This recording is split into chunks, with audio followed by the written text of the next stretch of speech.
Hi traders. So today வந்து இதுக்கு முன்னாடி எடுத்த ட்ரேடோட எக்ஸ்ப்ளனேஷன் பார்க்கலாம் சரிங்களா.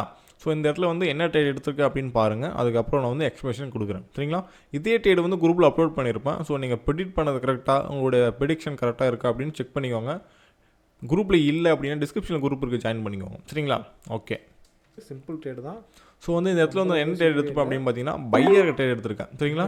ஏன் பையர் ட்ரேட் எடுத்தேன் கொஞ்சம் யோசிங்க. என்ன நடந்திருக்கு சார்ட்டில் செல்லரும் பையரும் என்ன பண்ணிட்டு இருக்கான். ஸோ எப்படி எவ்வளோ ஸ்ட்ராங்காக நான் பையர் ட்ரேட் எடுத்தேன் சரிங்களா.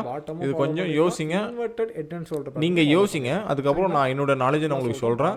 ஸோ அப்போ வந்து உங்களுக்கு புரியும் சரிங்களா. என்ன நடந்திருக்கு, பையர் என்ன பண்ணுறான், செல்லர் என்ன பண்ணுறான், என்ன பேட்டர்ன் ஃபாலோ பண்ணியிருக்கான், என்ன ட்ரெண்டு சேஞ்ச் ஆகிருக்கா இல்லையா. ஸோ அதை பார்க்கலாம் சரிங்களா. சிம்பிள் தான், ரொம்ப வந்து காம்ப்ளிகேட் விஷயம் கிடையாது.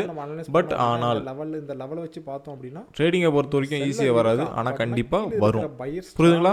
ஓகே, ஸோ வந்து பார்க்கலாம். ஃப்ரீஸ் பண்ணிடுறேன். இப்போது இங்கேருந்து பாருங்கள், செல்லர் டவுன் ட்ரெண்டு கொண்டு வந்துட்டுருக்கான் சரிங்களா. டவுன் ட்ரெண்டு, இதுவும் டவுன் ட்ரெண்டு சரிங்களா. இப்போது ட்ரெண்டை சேஞ்ச் பண்ணுறான் அப்படின்னா வச்சுக்கோங்களேன், அதுக்குன்னு ஒரு செட் ஆஃப் ரூல்ஸ் இருக்குது. இப்போ வந்து இந்த இடத்துல பாருங்கள், இங்கேருந்து வந்து ஒரு பேட்டர்ன் ஃபாலோ பண்ணியிருக்கான். என்ன பேட்டர்ன் அப்படின்னு பார்த்தீங்கன்னா இந்த இடத்துல பாருங்கள், இங்கே ஒரு பேட்டர்ன் ஃபாலோ பண்ணியிருக்கான். ஸோ அந்த பேட்டர்ன் செல்லருக்கு உண்டான பேட்டர்ன் தான். திரும்ப செல்லர் ஸ்ட்ராங் அகைன் கீழே வரான். திரும்ப இங்கே ஒரு பேட்டர்ன் ஃபாலோ பண்ணியிருக்கான். இது வந்து பையருக்கு உண்டான பேட்டர்ன் சரிங்களா. அதே போல் பையருக்கு உண்டான பேட்டர்ன் ஃபாலோ பண்ணிவிட்டு திரும்ப அகைன் இங்கே ஒரு பேட்டர்ன் ஃபாலோ பண்ணியிருக்கான் சரிங்களா. இது என்ன பேட்டர்ன், இது வந்து செல்லருக்கு உண்டான பேட்டர்ன். பட் ஆனால் இங்கே தான் விஷயம் இருக்குது. அப்படின்னா என்ன விஷயம் அப்படின்னா, செல்லருக்கு உண்டான பேட்டர்ன் ஃபாலோ பண்ணியிருக்கான், பட் அதை அவனால் கம்ப்ளீட் பண்ண முடியல. ஒருவேளை கம்ப்ளீட் பண்ணியிருந்தான் அப்படின்னா அதுக்கப்புறம் வந்து செல்லர் வந்திருப்பானோ என்னவோ. பட் கம்ப்ளீட் பண்ணாமல் கீழே இருக்கிற பையர் ஸ்ட்ராங்காக மேலே போயிட்டுருக்கான். பாருங்கள் எவ்வளோ ஸ்ட்ராங்காக மேலே போயிட்டுருக்கான். ஸோ அதனால தான் நான் இந்த இடத்துல பையர் ட்ரேட் எடுத்தேன் சரிங்களா. சிம்பிள், ஒரு பேட்டர்ன் ப்ளஸ் வந்து ட்ரெண்டு. புரியுதுங்களா? ஓகே, ரேஸ் பண்ணிக்கிறேன்.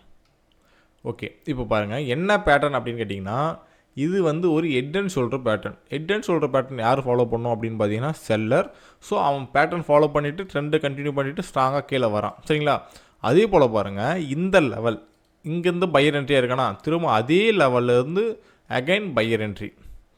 So support become a resistant become a சப்போர்ட்ன்ற ரூல் உங்களுக்கு தெளிவாக தெரியும்னு நினைக்கிறேன். ஸோ அதை வச்சு நம்ம ட்ரேட் எடுக்கலாம் சரிங்களா.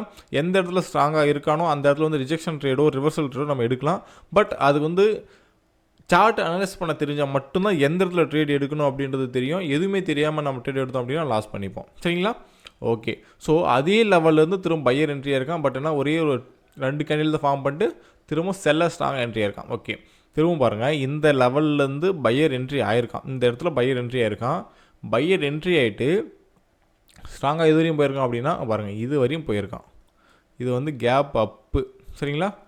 கேப் அப் ஆகிட்டு செல்லர் என்ட்ரி ஆகிருக்கான். ஸோ இங்கே கேப் அப் ஆனது யார் அப்படின்னு பார்த்தீங்கன்னா பையரு. ஆனால் வந்திருக்க கேண்டில் செல்லர் சரிங்களா.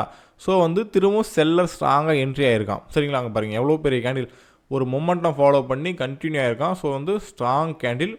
அது மட்டும் இல்லாமல் பாருங்கள், இந்த இடத்துல பாருங்கள் கேப் அப்போ ஆகிட்டு பையர் வந்திருக்கான். ஸோ இந்த இடத்துல வந்து பையர் ஸ்ட்ராங்காக இருக்கான். ஆனால் அதுக்கப்புறம் பாருங்கள் again seller again seller again seller.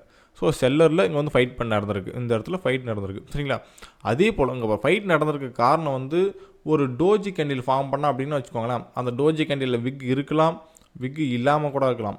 ஆனால் என்ன விஷயம் அப்படின்னா, அந்த டோஜி கேண்டில் ஃபார்ம் பண்ணுறதுக்கு காரணம் மேலே இருக்கிற பையரும் செல்லரும் கீழே இருக்கிற பையரும் ஃபைட் பண்ணும்போது அது டோஜி கேண்டில் ஃபார்ம் பண்ணுது. அதுக்கப்புறம் யார் வின் பண்ணுறான் அப்படின்றது தான் விஷயம் இந்த இடத்துல சரிங்களா. ஸோ இங்கே பாருங்கள், 1 செகண்ட். இப்போ இங்கே பாருங்கள், மொத்தம் டோஜி கேண்டில் எங்கெங்கே ஃபார்ம் பண்ணியிருக்கான்னு பாருங்கள். இங்கே வந்து டோஜி கேண்டில் ஃபார்ம் பண்ணியிருக்கான். அதுக்கப்புறம் செல்லர்.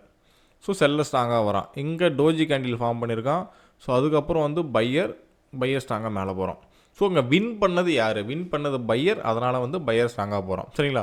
ஸோ ஸ்ட்ராங்காக போகிறது மட்டும் இல்லாமல் இங்கே பாருங்கள், இந்த லெவலில் வந்து செல்லர் ஸ்ட்ராங் என்ட்ரியாக இருக்கானா, கேப் அப் ஆகிட்டு செல்லர் ஸ்ட்ராங் என்ட்ரியாக இருக்கான். அதே லெவலில் பாருங்கள், செல்லர் எவ்வளோ பெரிய செல்லர் கேண்டில் ஃபார்ம் பண்ண ட்ரை பண்ணியிருக்கான். ஆனால் பையர் என்ட்ரி ஆகி அந்த பையர் எங்கே என்ட்ரி ஆகிருக்கான் அப்படின்னு பார்த்தீங்கன்னா, இங்கே ப்ரீவியஸாக இங்கே ஃபைட் பண்ணா இல்லைங்களா டோஜியில், இந்த டோஜி கேண்டில். ஸோ இந்த டோஜி கேண்டில்லேருந்து திரும்ப பையர் என்ட்ரி. சரிங்களா? So support become a resistant, resistant become A support. So அந்த இடத்துலேருந்து பையர் என்ட்ரி ஆகி ஸ்ட்ராங்காக மேலே போயிருக்கான். சரிங்களா? ஓகே, இப்போது நான் என்னென்ன காரணத்தை வச்சு நான் ட்ரேட் எடுத்தேன் அப்படின்னு பார்த்தீங்கன்னா வச்சுக்கோங்களேன். முதல் விஷயம் ட்ரெண்டு. சரிங்களா? ஸோ இது வரையும் டவுன் ட்ரெண்டு இங்கேருந்து அப் ட்ரெண்டாக சேஞ்ச் ஆகிடுச்சு. முதல் விஷயம் ட்ரெண்டு, அப் ட்ரெண்டு. ரெண்டாவது விஷயம் பேட்டர்ன் எத்தனை பேட்டர்ன் ஃபாலோ பண்ணாலும் நம்ம ட்ரேட் எடுக்கக்கூடிய இடத்துலேருந்து என்ன பேட்டர்ன் சாதகமாக இருக்குது அப்படின்றது நமக்கு தெரியணும். இப்போ இங்கே பார்த்தீங்க அப்படின்னா இது டவுன் ட்ரெண்டுக்கு உண்டான பேட்டர்ன் இங்கே ஃபாலோ பண்ணியிருக்கான். இங்கே inverted head and shoulder pattern. Inverted head and shoulder pattern யார் ஃபாலோ பண்ணணும் அப்படின்னு பார்த்தீங்கன்னா பையர். சரிங்களா? அந்த பையர் ஃபாலோ பண்ணுற பேட்டர்ன் ஒன்று. ரெண்டாவது விஷயம் பையர் ஃபாலோ பண்ணுற பேட்டர்ன். அதுக்கப்புறம் இங்கே திரும்பவும் செல்லருக்கு உண்டான பேட்டர்ன் ஃபாலோ ஆயிருக்கான்னு பார்த்தீங்க அப்படின்னா ஃபாலோ ஆகிருக்கு. Head and shoulder pattern follow பண்ணியிருக்கான். பட் அந்த பேட்டர்ன் இங்கே இருக்கிற பையர் கேண்டில் ஃபார்ம் பண்ணாமல், சரிங்களா, ஃபார்ம் பண்ணாமல் எகைன் செல்லர் ஒருவேளை 3 கேண்டிலாக ஃபார்ம் பண்ணியிருக்கலாம், இல்லை 2 கேண்டிலாக ஃபார்ம் பண்ணியிருக்கலாம், ஒரு கேண்டிலாக கூட ஃபார்ம் பண்ணியிருக்கலாம். சரிங்களா? இந்த லெவலில் பிரேக் அவுட் பண்ணிவிட்டு கீழே வந்திருந்தான் அப்படின்னா செல்லருக்கு உண்டான பேட்டர்ன், அதுக்கப்புறம் நம்ம ட்ரேட் எடுக்கக்கூடிய ஆப்பர்ச்சுனிட்டி அது வேறு மாதிரி இருக்கும். பட் பிரேக் அவுட் பண்ணாமல் பையர் ஸ்ட்ராங்காக மேலே போயிட்டுருக்கான். சரிங்களா? இது 3வது விஷயம். 4வது விஷயம் என்ன அப்படின்னு பார்த்தீங்கன்னா, இங்கே பாருங்கள், இவ்வளோ ஸ்ட்ராங்காக செல்லர் வந்திருக்கான். செல்லர் வந்தது அதுக்கப்புறம் அதே லெவலில் திரும்ப பையர் ஸ்ட்ராங் என்ட்ரி. சரிங்களா? இப்போ இந்த இடத்துல நம்ம சைக்காலஜி பார்க்கணும். கேண்டில் ஸ்டிக்கோட சைக்காலஜி நமக்கு தெரிஞ்சால் மட்டும்தான் அதுக்கப்புறம் என்ன நடந்திருக்குது அப்படின்றத நம்மளால் அனலைசிஸ் பண்ண முடியும், இல்லைன்னா பண்ண முடியாது. சரிங்களா? இப்போது இந்த இடத்துல பையர் ஸ்ட்ராங் என்ட்ரி, இது 4வது விஷயம். ஸோ இந்த 4 விஷயத்தை வச்சு மட்டும்தான் ட்ரேட் எடுத்தேன். சரிங்களா? அதே போல் பாருங்கள், இங்கே ஒரு பாயிண்ட் இருக்குது, இங்கே ஒரு லெவல், அதே லெவலில் செல்லர் என்ட்ரி, இங்கேயும் செல்லர் என்ட்ரி, இங்கே head and shoulder pattern. So அந்த பேட்டர்ன்லேருந்தும் செல்லர் என்ட்ரி. பட் இங்கே செல்லருக்கு ட்ரேட் எடுத்தவங்களும் இருப்பாங்க. சரிங்களா? இங்கே ஒரு லெவல் இருக்குது, இங்கேயும் லெவல் இருக்குது, செல்லர் ட்ரேட் எடுத்தவங்களும் இருப்பாங்க. செல்லர் ட்ரேட் எடுக்கலாம். பட் ஆனால் அங்கே என்ன நடந்தது, பையர் ஏன் வந்தான் அப்படின்னா கீழே இருக்கிற பையர் ஸ்ட்ராங்காக இருந்தான். சரிங்களா? ஒரு இடத்துல செல்லர் ஸ்ட்ராங்காக வரான் அப்படின்னா அந்த இடத்துல செல்லர் கேண்டில் ஃபார்ம் பண்ணுவான். சரிங்களா? பட் அந்த இடத்துல செல்லர் கேண்டிலை விட பையர் ஸ்ட்ராங்காக இருந்தால் என்ன பண்ணுறது?